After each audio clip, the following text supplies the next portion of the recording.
Bonjour à tous, Magali, fille de Lune Tarot, j'espère que vous allez bien. Nous voici là pour aller voir les énergies du week-end. Je ris parce que j'ai déjà eu une matinée fort... Il n'est pas si tard et j'ai déjà eu une matinée fort événementive. Fort événementive.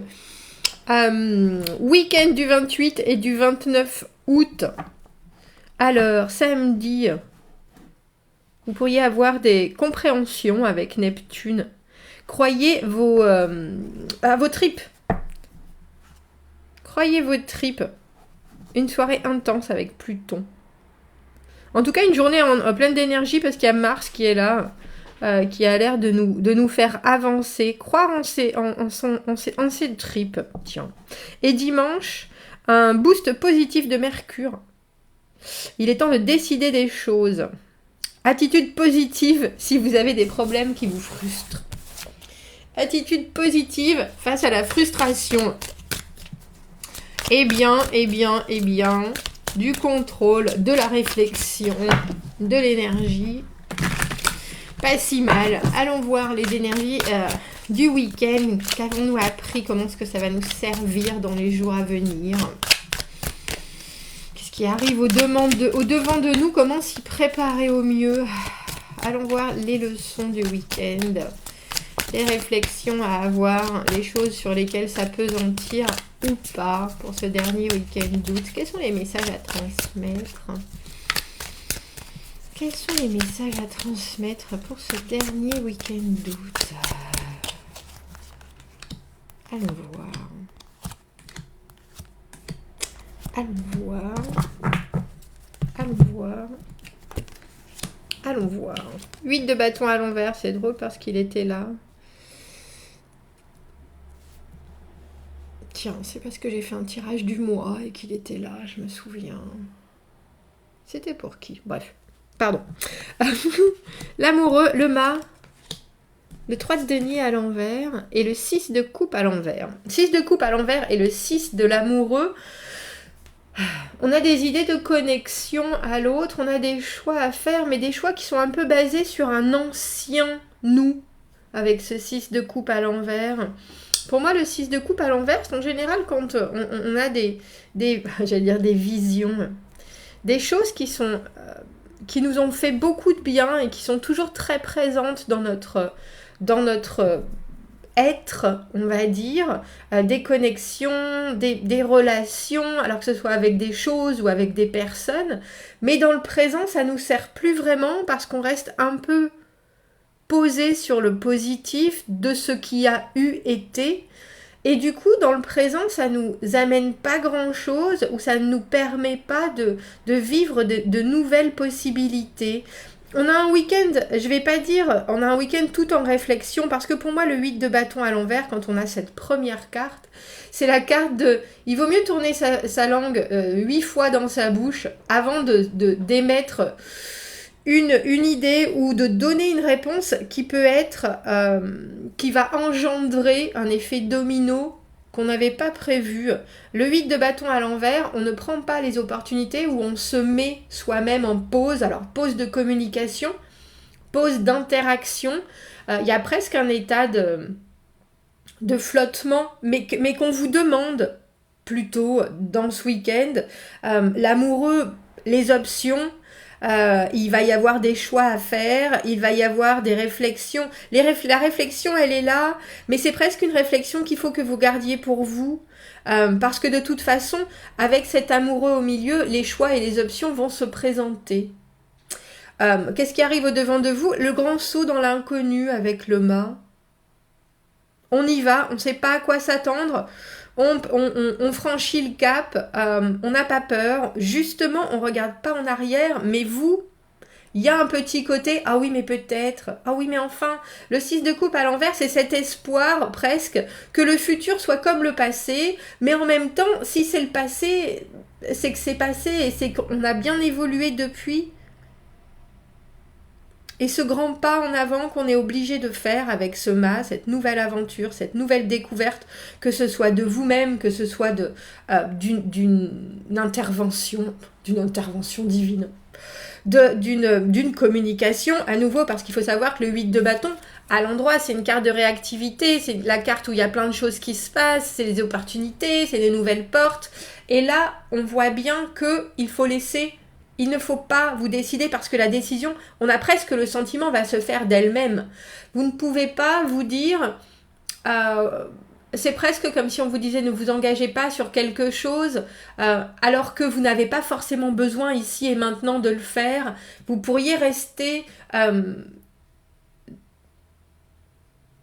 alors, je vais dire dans l'incertitude, mais c'est une incertitude qui serait positive parce que de toute façon, le choix se fera de lui-même. Non seulement le choix va se présenter, mais on a le sentiment qu'il n'y a qu'une seule possibilité pour vous avec ce mât, et c'est de faire quelque chose de complètement nouveau, d'une manière complètement nouvelle, sans avoir peur.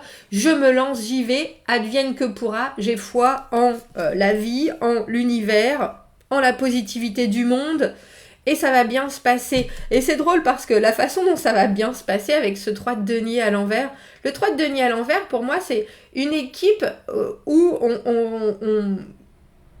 on traîne un peu des pieds. Alors il faudra, je pense, faire avec le fait que si vous choisissez une option qui est complètement nouvelle, les autres peuvent être déstabilisés autour.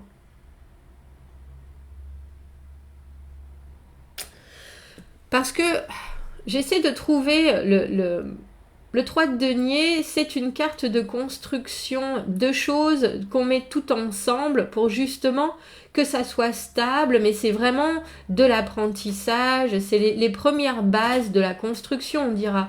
Les fondations, les valeurs, il faut que ça soit stable. Et là, on voit bien que ça pourrait être pas forcément stable, mais je crois que vous le savez. Même si vous espérez au final que ça passe crème, comme on dit, avec ce 6 de coupe à l'envers, avec toutes ces... Il faut aussi vous préparer à ce que ça soit pas forcément juste aussi facile que vous l'escomptez. C'est pas que ça sera difficile, c'est que c'est pas très stable. C'est pas très stable et pourtant, c'est la seule possibilité.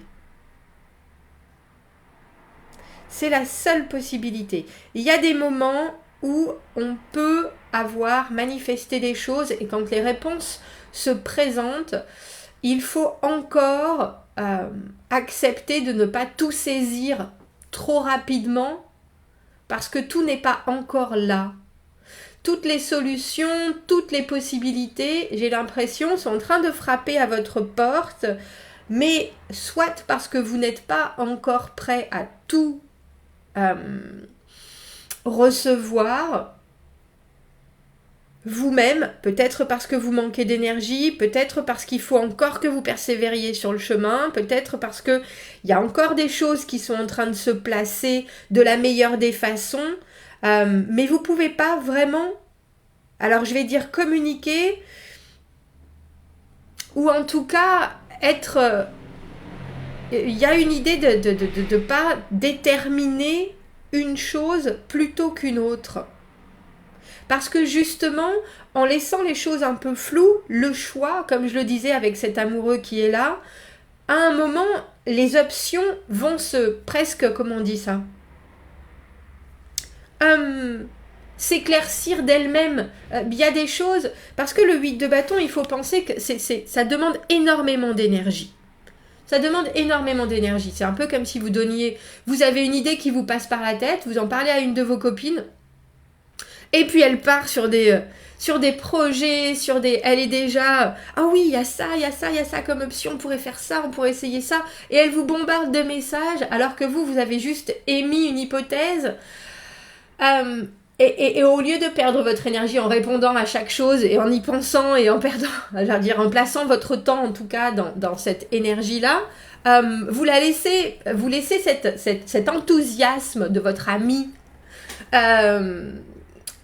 parce qu'elle a cette énergie-là à ce moment-là, vous laissez à cet enthousiasme quelque part se faner un petit peu, vraiment, elle a besoin d'expulser tout ça, tant mieux, et qu'elle le fasse, parce qu'à un moment, ces possibilités et le spectre de ces possibilités se rapetissent, et qu'il n'y a plus que certaines options, et que là, enfin, on peut choisir. Et on voit bien, avec l'amoureux, il y a souvent une idée, pas forcément dans ce jeu-là, là c'est la blonde ou la rousse, là c'est l'homme, la femme, on se demande qui choisir, il y a une idée justement de flou, il y a des options qui sont là mais qui sont pas super définies. Dans l'amoureux en général, il y a aussi l'idée de passé et de présent ou de passé et de futur, et je pense que pour vous, il y a encore des choses de votre passé, des façons dont vous avez communiqué, dont vous avez été en relation, qui restent très très très très très présentes, même dans vos décisions. Il y a quelque chose d'hyperfluide dans le 6 de coupe, mais le problème c'est que quand l'hyperfluidité n'apparaît pas dans le présent, on se dit mais pourquoi ça coince ? Alors qu'en fait il faut juste vivre la chose dans le présent. Bon, faisons les choses les unes après les autres. Il y a des choses qui ne seront pas réalisables, et je pense que vous vous en rendez compte ce mois-ci, ce week-end, et que du coup vous pouvez presque garder cette énergie-là, pas la disperser au vent, on dira, pour les choses qui vont d'elles-mêmes se présenter. Au-devant de vous, il y a vraiment une nouvelle façon de vivre les choses. Quelque chose qui effectivement arrive. Et je pense que vous étiez prêt à cette éventualité, de toute façon, à faire ce saut dans le vide. Bon j'avais prévu ce voyage, il y a certaines choses que je peux faire, d'autres que je ne sais pas. Et puis je laisse les choses comme ça, parce que de toute façon, effectivement, j'aime bien quand les choses se passent de manière organique, mais là, j'ai pas les réponses. J'en ai certaines, et j'ai pu prendre certaines décisions parce que j'avais certaines réponses, mais il y a certaines réponses que je n'ai pas, et je suis quand même obligée de me jeter. Je suis quand même obligée, spontanément, de prendre cette nouvelle proposition, de prendre, alors quand je dis proposition, c'est proposition de l'univers. Vous voulez faire ça ou pas ? Oui, je vais faire ça. Oui, je vais faire ça. Le mât regarde derrière lui, mais n'a aucun regret. Il n'a pas de regret, il n'a pas de remords, il a juste besoin de vivre une aventure, il a juste envie de vivre une aventure. Il y a quelque chose de très spontané dans la carte du mât. Et là, on voit que de toute façon, ce qui est en train de se passer là vous amène à revoir quelque chose et presque un pan de votre vie, j'allais dire, où il faut agir comme si c'était la première fois, comme si on était un nouveau-né. J'y vais, je me jette et c'est parti. On va voir, je voudrais juste éclaircir... Non, pas celui-là. On va prendre le tarot de Marseille. Je voudrais juste éclaircir la préparation, parce qu'avec le 3 de denier à l'envers, on vous dit presque, n'en faites pas trop. N'en faites pas trop. Comme je vous disais, c'est pas encore suffisamment stable pour que presque vous vous investissiez énormément. Et puis, attendez-vous à ce que les autres soient probablement aussi peu engagés que vous. Mais j'ai le sentiment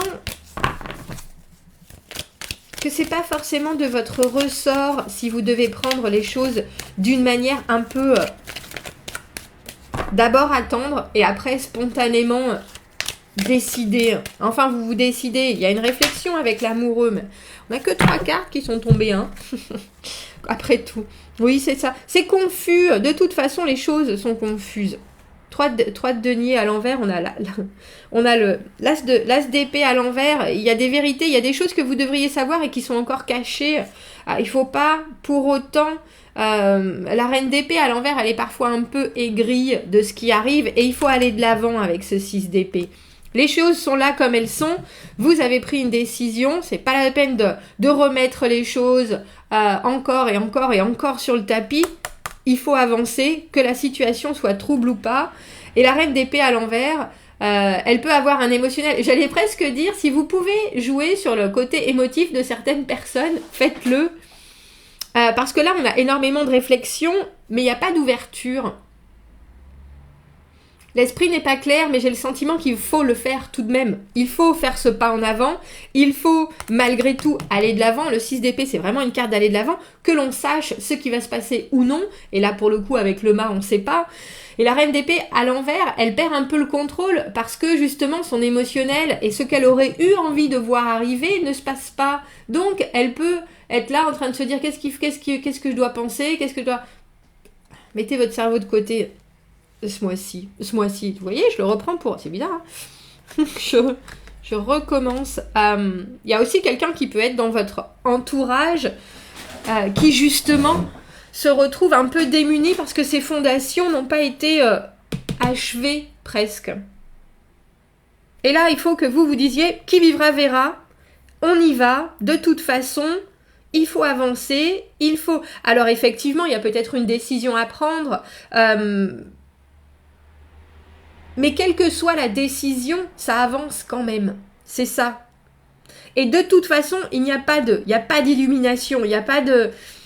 Cette vérité dont vous auriez besoin pour avoir l'esprit en paix, j'ai envie de dire, c'est pas devant vous. Alors effectivement, si vous êtes très honnête avec vous-même, il y a peut-être des choses quand vous regardez en face, où vous vous dites « Ah oui, oui, je me suis peut-être mis dans cette situation, oui, je me suis peut-être... mais c'est presque un peu comme si on vous disait les reproches, les remords, l'autocritique, ça sert à rien. Ça sert plus à rien de toute façon. Vous y êtes là. Vous y êtes avec ce mât. Allons-y gaiement. Il y a un côté, de toute façon, il faudra bien prendre... Alors, je vais dire le retour de bâton, les responsabilités de la décision qui a été prise.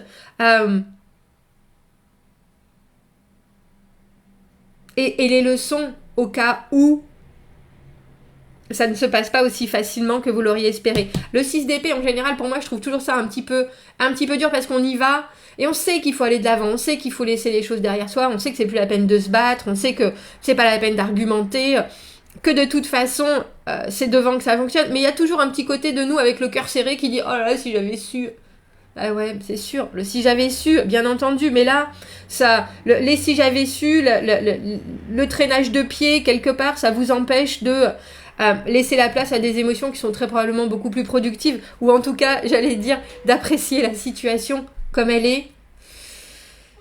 Avec, effectivement, peut-être ces choses qui vous paraissent bien instables, mais ne perdez pas le nord. On voit de toute façon, même si vous avez du mal encore à déterminer c'est la faute de qui, comment est-ce que ça s'est passé, pourquoi est-ce que ça s'est passé comme ça, de toute façon ça avance, ça avance, ça avance.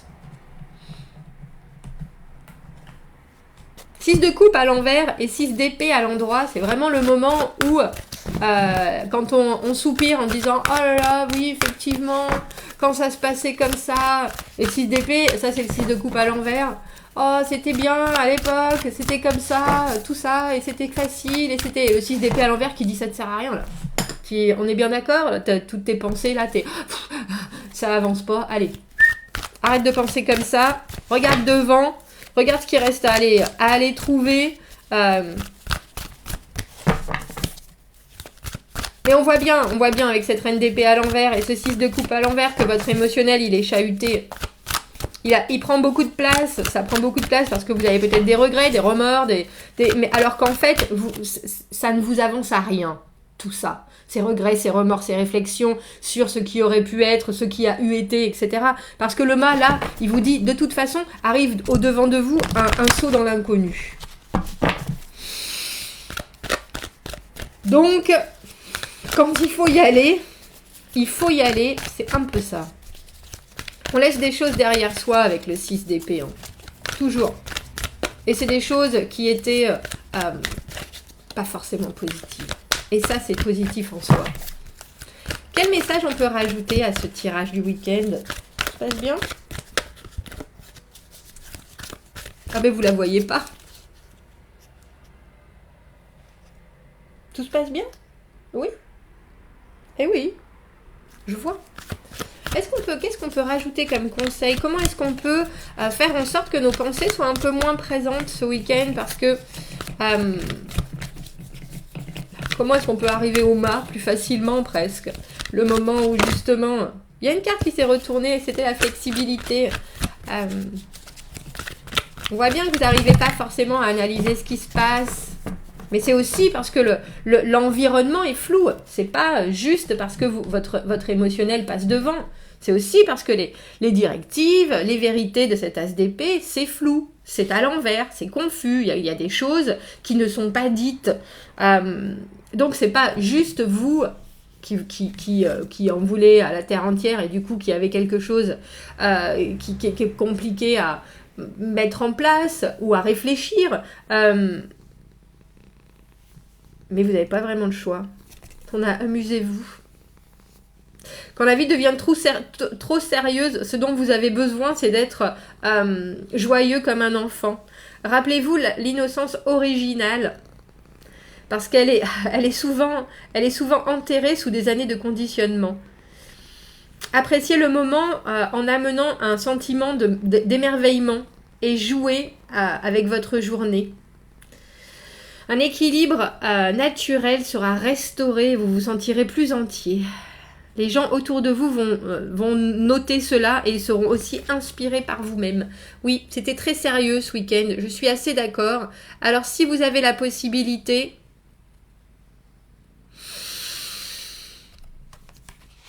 redevenez enfant ce week-end parce que je crois qu'il y a des choses qui de toute façon sont très sérieuses et qui vont venir à vous très naturellement. Donc ne les devancez pas et ne vous prenez pas trop la tête. Je pense pas que ça vous avancera à grand chose à part à soupirer. Soyez créatifs, faites-vous plaisir, jouez à la marelle, jouez avec vos enfants.